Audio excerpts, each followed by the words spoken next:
Iran isn't just unstable, it's breaking, and that break is now dragging Russia down with it. In late December 2025, protests erupted across nearly every one of Iran's 31 provinces. What began as a currency panic in Tehran's Grand Bazaar turned into the largest nationwide uprising in decades.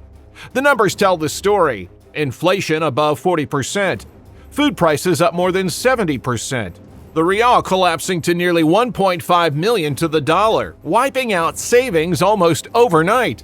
And for the first time, the regime hesitated. Security forces were overwhelmed. Symbols of the Islamic Republic were torn down in cities once considered loyal. And behind closed doors, even Iran's supreme leader is reported to have prepared an escape plan. This matters far beyond Iran. For years, Tehran has been a critical lifeline for Russia, supplying thousands of attack drones, energy deals worth billions, and diplomatic cover as Moscow bleeds in Ukraine. If Iran's regime falls, that pipeline shuts off, and Russia can't afford that. Not with its war dragging on, its economy under strain, and its other allies already gone. This video will show how Iran's internal collapse is accelerating, why it dismantles Russia's entire strategy, and how the fall of one authoritarian regime is triggering a chain reaction Moscow can't survive. Iran is collapsing, and this time it's not happening in isolation. But unrest is only the surface. The real collapse is economic, and it's already hollowed the state out. On December 28, 2025, merchants in Tehran's Grand Bazaar closed their shops and walked out, not because of politics, because the money stopped working. Overnight, the rial crashed to record lows, around 1.5 million to the dollar, erasing what little purchasing power remained for ordinary Iranians. By morning, the panic had spread beyond the bazaar. Within 48 hours, demonstrations were raging in nearly every province across Iran. People weren't just angry about prices, they were shouting, "Neither Gaza nor Lebanon, my life for Iran." A direct rejection of the regime's foreign adventures while citizens starved at home. The economic numbers are brutal. Official inflation sits above 40%, but that's the sanitized government figure. The reality on the ground is far worse. Food prices have surged more than 70% year on year, according to Iran's own statistics agency. Walk into any market in Tehran, Mashhad, or Isfahan, and the crisis is visible. Empty shelves where staples used to be, astronomical prices for what remains. A kilogram of chicken now costs more than a double, if you can find it. Cooking oil has tripled in price. Rice, the dietary staple, has doubled too. Basic necessities, bread, rice, cooking oil, are now luxuries for millions of families. According to Iran's Statistical Center, 30% of the population now lives below the poverty line, up from 18% in 2022. Parents skip meals so their children can eat. Retirees on fixed pensions watch their life savings become worthless.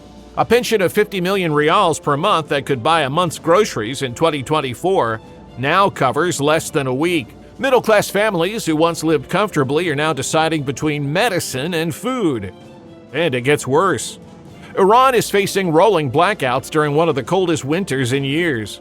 Gas shortages are leaving families without heat. Water crises are intensifying in major cities. The state can't provide electricity, warmth, or clean water, the most fundamental services a government owes its people. So the regime tried damage control. In early January, President Masoud Pezeshkian unveiled an economic relief package, a monthly voucher worth 10 million rials per person. Sounds generous until you do the math. That's roughly $7 US. Not per week, per month. It's an insult disguised as aid, and Iranians recognized it immediately. Former Israeli intelligence officer Danny Cetrinowicz put it plainly: Tehran has no silver bullet solution for this economic spiral. They're out of options, because this isn't just about numbers anymore, it's about trust. When a currency collapses this hard, it destroys something deeper than savings accounts. It shatters the psychological contract between people and their government. Iranians watched their life savings evaporate. They watched officials promise relief while enriching themselves. They watched the regime pour resources into proxy wars in Gaza, Lebanon, and Syria while their own families went hungry. And once that trust breaks, once people stop believing tomorrow will be better, economics become revolution. That's the threshold Iran just crossed. And when money fails, regimes fall, unless fear can still hold them together. For decades, the Islamic Republic survived on fear. Brutal crackdowns, mass arrests. In 2019, security forces massacred over 1,500 protesters, according to Amnesty International. In 2022, after Masha Amini's death sparked nationwide unrest, they killed at least 551 people, including 68 children. The message was clear: challenge us and you die. But in late December 2025, that calculus changed. The security forces were still deployed. The Revolutionary Guards, the Basij militia, the intelligence apparatus, all operational. But they held back. Videos from across Iran showed massive crowds defying riot police, tearing down images of Supreme Leader Ayatollah Khomeini, burning symbols of the regime. In Qom, traditionally one of the most regime-loyal cities, thousands marched openly. And the crackdown that usually follows? It was muted, scattered, uncertain. Why? January 3, 2026. President Trump issued a direct warning to Tehran.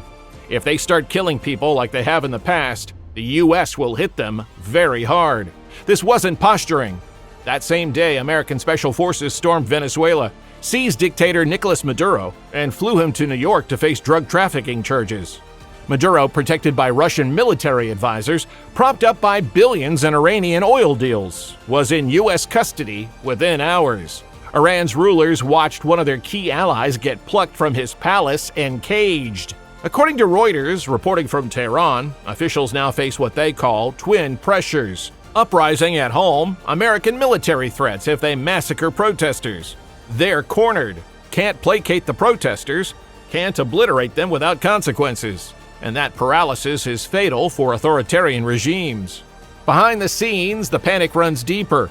Intelligence reports shared with the Times of Israel reveal that Supreme Leader Khomeini has prepared an escape route. The 86-year-old ruler, who's controlled Iran since 1989, has arranged safe houses in Russia. 20 family members and close aides have been briefed on evacuation protocols.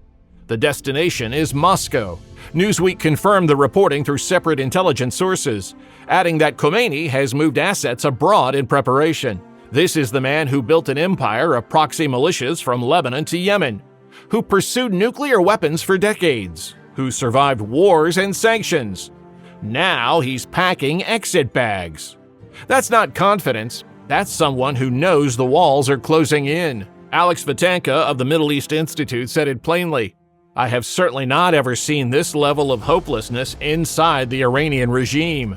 Even within the Revolutionary Guard command and the clerical hierarchy, factions are nervously positioning themselves for life after Khomeini. Some are quietly reaching out to opposition figures. Others are moving assets abroad. Everyone is preparing for the endgame. And while the regime struggles to survive at home, it's holding up something far bigger abroad. For years, Russia and Iran stood as pillars of an informal anti-Western alliance.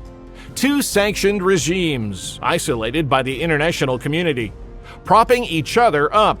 But this wasn't just symbolic solidarity.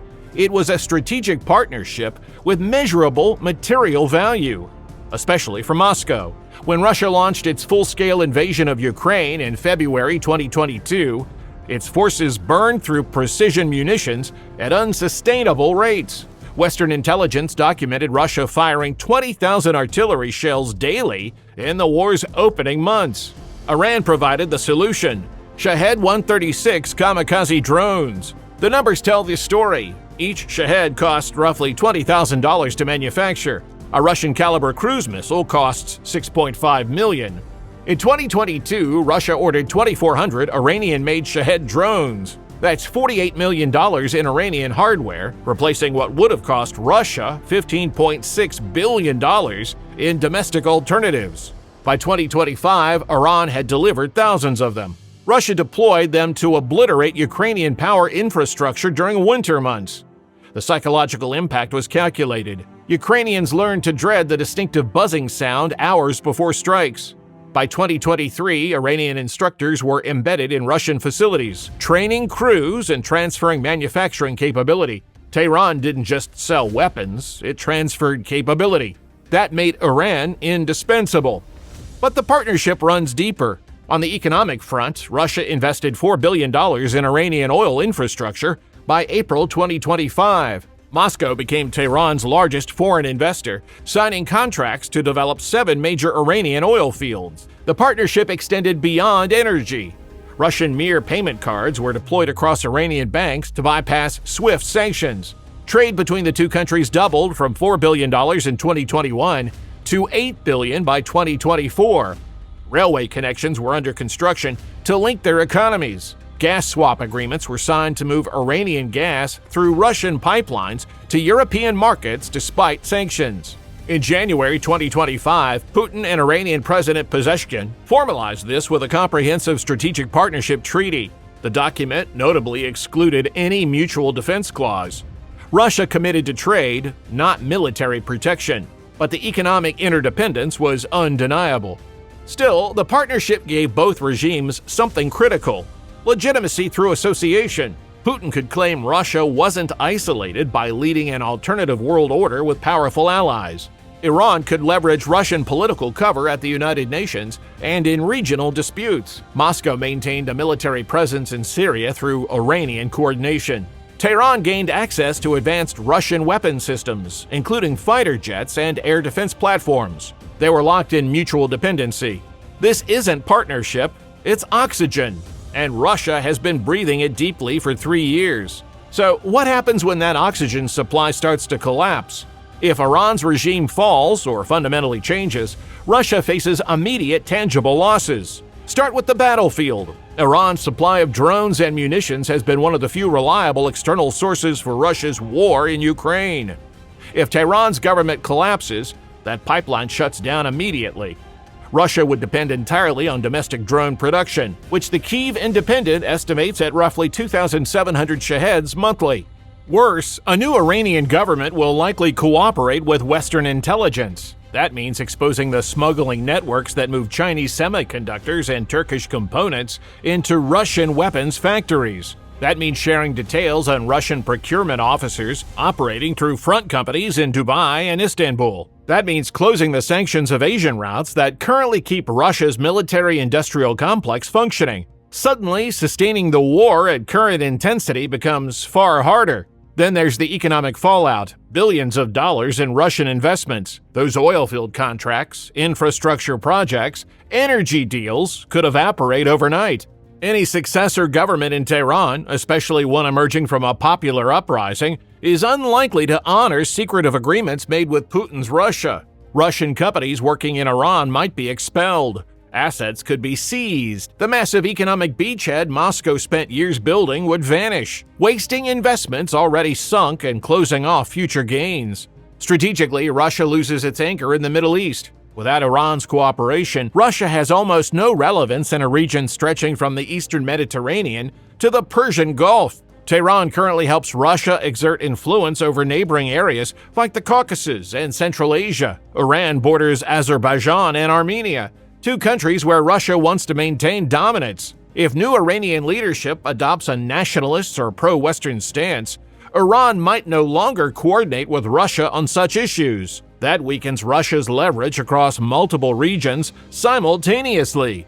And here's the nightmare scenario for Moscow: a pro-Western Iran. If a new government in Tehran seeks to rejoin the global economy, it will naturally gravitate toward those who can offer investment and trade. That means the West, possibly China, pursuing its own interests, but definitely not Russia. An Iran aligned with Washington would leave the Kremlin with no significant ally in a massive geopolitical space. Russia would be sidelined completely. But perhaps the worst damage is symbolic. Putin has carefully cultivated an image that Russia is a great power with loyal friends, building an alternative world order to challenge Western dominance.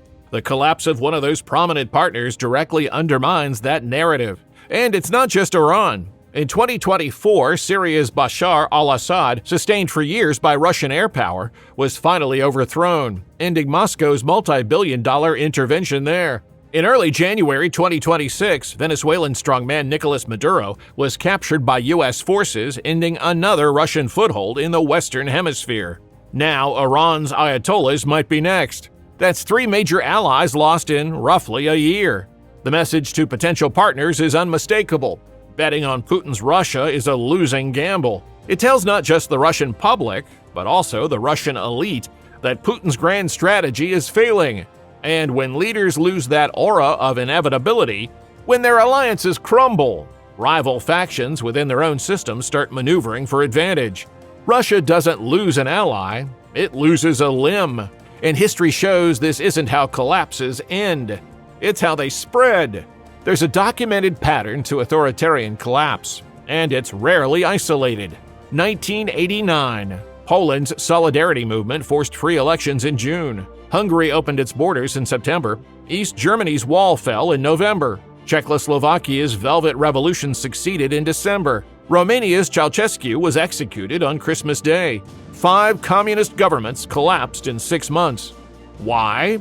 Authoritarian systems depend on the perception of permanence. When Poland proved change was possible, every other captive nation saw the blueprint. The psychological barrier shattered simultaneously across the Eastern Bloc. Within 2 years, the Soviet Union itself disintegrated. Not defeated militarily, but collapsed from loss of legitimacy. Iran and Russia are caught in a similar trap today. They've built their legitimacy partly on mutual support, on the idea that together they form a bloc powerful enough to resist Western pressure. But that's a fragile foundation. If one collapses, the other suddenly looks far more vulnerable. Consider Russia's current state. The war in Ukraine is grinding into its 4th year. British Defense Intelligence estimates Russian casualties surpassing 1 million, killed and wounded combined. Ukrainian sources put the figure higher, more than 1.22 million. Elite units like the 1st Guards Tank Army and the 76th Guards Air Assault Division have been gutted and rebuilt multiple times. On the economic front, Russia's central bank hiked interest rates to 21% in December 2025 to defend the ruble. Inflation hit 9.5% officially, though independent economists tracking food and fuel prices suggest real inflation exceeds 15%. The National Wealth Fund, Russia's sovereign reserve built from oil revenues, has been drained by 70% since the war began, dropping from $140 billion to under $40 billion. Western sanctions cut Russia off from semiconductors, advanced manufacturing equipment, and financial systems. Factories face parts shortages. Hundreds of thousands of young Russians have fled the country to avoid conscription or out of opposition to the war. The regime maintains control through repression and propaganda, but loyalty is contingent on Putin's perceived strength. And here's the danger. If Iran's regime falls, that perception takes a major hit. Putin's year from hell in 2025, losing Assad, and then in 2026 Maduro, and potentially Khamenei, would cement the impression that aligning with Moscow guarantees eventual defeat. For the Russian public and elite, that's devastating. History suggests that authoritarian regimes are most vulnerable when military failure and economic hardship coincide. That's when the government's legitimacy erodes fatally. The Tsarist Empire in 1917, the Soviet Union in 1991, both fell not because enemies defeated them, but because their own people stopped believing in their inevitability. Putin's Russia shares many structural weaknesses with those failed systems. Over-centralization of power, pervasive corruption, over-reliance on resource exports. When strained by prolonged war and isolation, those weaknesses become cracks. And watching Iran, a regime that seemed equally entrenched and ruthless, fall to internal revolt would make those cracks visible to everyone. It would show Russians that change is possible, that even the most brutal security apparatus can be overwhelmed, that exiled autocrats end up fleeing to foreign capitals, clinging to whatever shelter they can find. The domino theory isn't a fantasy, it's a historical pattern recognition, which brings us to the most dangerous phase, when collapsing regimes have no exits left. Both Tehran and Moscow have entered what security analysts call the no-exit phase. Reform means admitting failure and triggering leadership change. Retreat means looking weak and inviting internal challengers. Iran can't hold free elections without losing power. Russia can't withdraw from Ukraine without threatening Putin's position. So both escalate. Iran's state is already showing this desperation. U.S. intelligence agencies reported to The Guardian in June 2025 that Western analysts are concerned about potential actions by hardline Revolutionary Guard factions, including possible threats to U.S. forces in Iraq and other destabilizing moves. Russia shows parallel patterns. The Wagner Group mutiny in June 2023 exposed internal fractures. Yevgeny Prigozhin's armed march on Moscow revealed competing power centers within Russia's military structure. As the war drags on and costs mount, other factions within Russia's security and political establishment are likely positioning themselves for uncertain futures. If Iran falls and Russia's international position collapses further, internal rivals might see an opportunity. That's when succession struggles begin. That's when coups happen. That's when empires fracture. The danger isn't just that these regimes might fall, it's that in falling they might trigger regional or even global instability through desperate final acts. A cornered animal is most dangerous. A cornered nuclear-armed regime, even more so. Both Iran, pursuing nuclear capability, and Russia, possessing the world's largest nuclear arsenal, are now backed into corners. And once collapse reaches this stage, it can't be contained. In the end, Iran's collapse marks more than the fall of an authoritarian regime in Tehran. It removes the pillar holding up Putin's strategy. The two are bound by $4 billion in investments, 2,400-plus drones annually, and strategic coordination across Syria, Lebanon, and the Caucasus.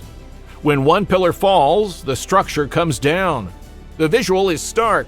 Khamenei's escape plane touching down at Vnukovo Airport in Moscow. Putin, whose allied regimes in Damascus and Caracas have already fallen, would greet another defeated autocrat. Bashar al-Assad fled there in late 2024 after losing Syria. Now Khamenei arrives, the gathering of the displaced.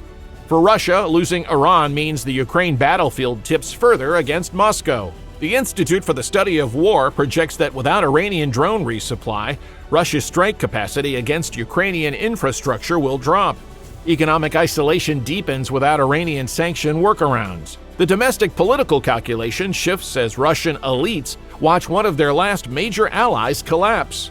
Once that happens, once the aura of invincibility is gone, the slow bleed becomes a hemorrhage. Russia's economy can't sustain indefinite war without external support. Its military can't replace losses without access to foreign technology and supplies. Its regime can't maintain legitimacy without the perception of strength. Iran provided all of that: drones for the battlefield, investment to bypass sanctions, diplomatic solidarity to project power. When that disappears, Russia stands alone, and Russia alone is vulnerable. The world is watching a chain reaction unfold. Venezuela fell, Syria fell, Iran is falling, and Russia is next. Because this is how empires collapse in the modern age. Not through single catastrophic defeats, but through accumulated failures that strip away the illusion of permanence. Putin tried to build a new axis of power.